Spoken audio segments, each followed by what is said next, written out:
Hi everyone, we'll continue memorizing from the book of Hebrews. So we memorized Hebrews chapter 3 verse 1 yesterday. Today we are going to memorize verse 2. So we saw that Hebrews chapter 3 verse 1 to 6, the heading is Moses a servant, Christ a son. So here the author of the book of Hebrews is comparing Moses with Jesus, right? In chapter 1 we see he was comparing Jesus with angels. So here he is comparing Moses with Jesus. So chapter 3 verse 2, I'll read that first. Hebrews chapter 3 verse 2. He was faithful to him who appointed him, just as Moses also was faithful in God's house. He was faithful to him who appointed him, just as Moses also was faithful in God's house. So I'll read 1 and 2 together, so you'll have the context. Hebrews chapter 3 verses 1 and 2. Therefore, holy brethren who share in a heavenly call, consider Jesus, the apostle and high priest of our confession. He was faithful to him who appointed him, just as Moses also was faithful in God's house. So he is comparing Jesus' ministry with Moses' ministry. So he is telling Jesus was faithful to his father, just as Moses was faithful in God's house. So Israelite people are called God's house. So in New Testament time, church is referred as God's house, right? So Moses was faithful in God's house. So while I was going through that, I was just reading in the explanation. There are many parallels between both the ministries. So there are at least 10 or 12 parallels, but I'll just mention 3 of them which I found really interesting. So the first one is Israelite people, before entering the promised land, they are standing in front of River Jordan, right? So we see that in Joshua chapter 3. So I'll read that first. I'll read only a small portion. You can read Joshua chapter 3. Israel passes over the Jordan. And the Lord said to Joshua, this day I will begin to exalt you in the sight of all Israel, that they may know that I was with Moses, so I will be with you. And you shall command the priest who bear the ark of the covenant, when you come to the brink of the waters of the Jordan, you shall stand still in the Jordan. And Joshua said to the sons of Israel, come here and hear the words of the Lord your God. And Joshua said, hereby you shall know that the living God is among you, and that he will without fail drive out from before you the Canaanites, the Hittites, the Hivites, the Perizzites, the Girgashites, the Amorites, and the Jebusites. Behold, the ark of the covenant of the Lord of all the earth is to pass over before you into the Jordan. Now therefore take 12 men from the tribes of Israel, from each tribe a man. And when the soles of the feet of the priest who bear the ark of the Lord of all the earth, shall rest in the waters of the Jordan, the waters of the Jordan shall be stopped from flowing, and the waters coming down from above shall stand in one heap. So further down we see that as the priest enter into river Jordan with the ark of covenant, Lord stopped the river from flowing, and the river dried up, and the Israelite people passed through Jordan to the promised land, right? So river Jordan has a great significance in the history of the people of Israel. So what is the parallel is, we see that Jesus, before his ministry, he came to river Jordan to be baptized by John the Baptist. So he is also starting his ministry from river Jordan, right? Through that he is starting his ministry, and at the end of that people will be entering the promised land, that is heaven. So that's the first parallel. Second one is, just before starting his public ministry, Jesus was in the wilderness for 40 days. There he was tested by the devil. He was tempted by the devil, but he remained faithful and he overcame the temptation and he defeated devil there, right? So we saw that Jesus was tested for 40 days in the wilderness. Same way, the Israelite people were tested in the wilderness for 40 years. 40 years, Lord tested them in wilderness. He purified them in the wilderness, and only after that they entered into the promised land. So that is the second one. And Jesus, after his ministry, after 3 years of public ministry, through his crucifixion, he obtained salvation for mankind. mankind and opened the doors of heaven, the promised land or the paradise. Same way, Israelite people, after crossing Jordan, after going through all the wilderness experience, after their slavery, after the wilderness experience, they also entered into the promised land. That's the Canaan land, right? So these are the three parallels I want to mention. There are many other parallels here. You see that he is choosing 12 people to enter into Jordan. Same way, Jesus has also chosen 12 disciples. So there are many parallels like that, but we don't have time to mention all that. So there are many parallels between the ministry of Moses and Jesus. So Moses liberated the Israelite people from the slavery of Egypt.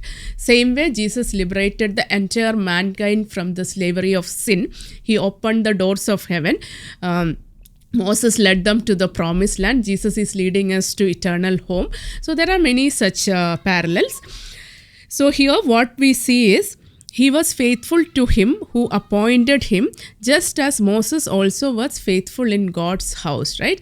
So here he is saying Jesus was faithful to his father, and Moses was also faithful in God's house. So we saw many parallels, right? So that's the reason Jesus is called the new Moses.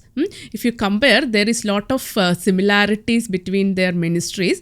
So Moses is the lawgiver of the Old Testament time. Jesus is the new lawgiver, and Jesus opened the doors of heaven, and Moses liberated the people from the slavery of Egypt. Jesus liberated the people from sin. So there are a lot of parallels, right? So that's why Jesus is called the new Moses, or we can say Moses is a type of Jesus. So the fathers call him as type of Jesus, or Jesus is called as the new Moses, right? So Jesus, and Moses is one of the Moses is the foremost prophet for the Israelite people. So that's one reason they held him in very high esteem. They consider him their true founder of their nation, right? True founder, the liberator, the priest, the lawgiver, the foremost prophet. So they held Moses in a very high position.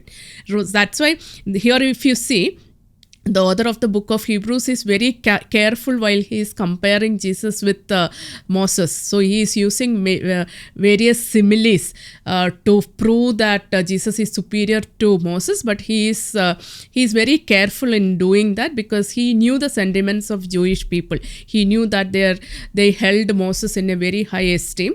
So he is using a subtle language and proving the superiority of Jesus. So he is carefully doing that.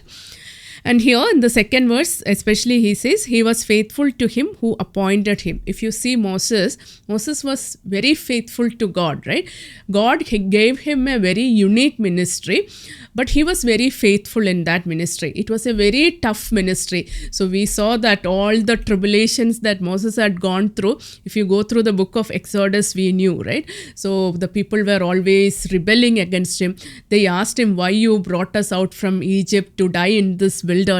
And many people rebelled against Moses. So when we meditated on chapter 2, we saw the rebellion of Korah, Dathan and Abiram. They rebelled against Moses, but ultimately they perished.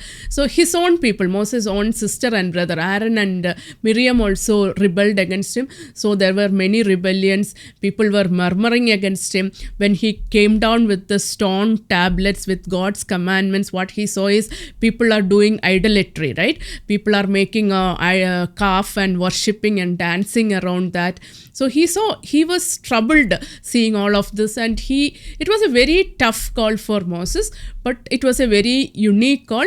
God entrusted him his house, right? The Israelite people are called as God's house, right? Many places we have seen that.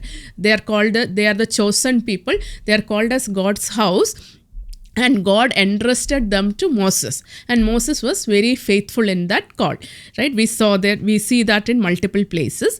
Same way, Jesus also was faithful in God's house. So Jesus is the liberator of the entire humanity, right? So he came to obtain salvation for the entire humanity, and he was also faithful in his call. It was not an easy call for him, right? He also faced all opposition. People were calling him Beelzebub. People were plotting against him. They were trying to kill him. They humiliated him. He suffered all agony, right? In the Garden of Gethsemane, it was an intense agony. He suffered a humiliating death. It was not at all an easy task for Jesus Jesus, right? So it was a very tough call for him, but Jesus also was very faithful. He remained obedient to his Father. He didn't take any glory. Both Moses and Jesus, they didn't take any glory. Jesus, especially in many places we have seen, he sought his Father's glory. So I'll just read couple of instances where it's given. First is John 5:41. I do not receive glory from men. Jesus is saying, I'm not receiving any glory from men. John 8:50. Yet I do not seek my own glory. There is one who seeks it, and he will be the judge. Again in John 7:18.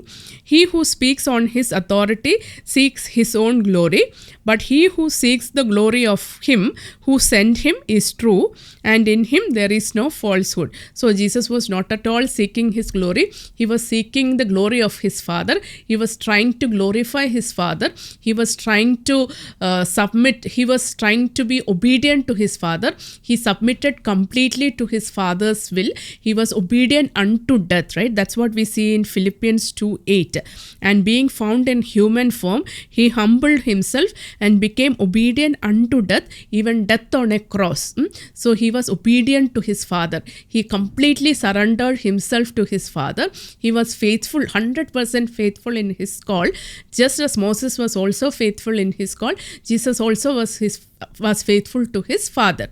So that's what we read in Hebrews chapter 3, verse 2.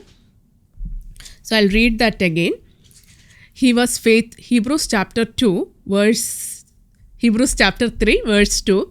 He was faithful to him who appointed him, just as Moses also was faithful in God's house.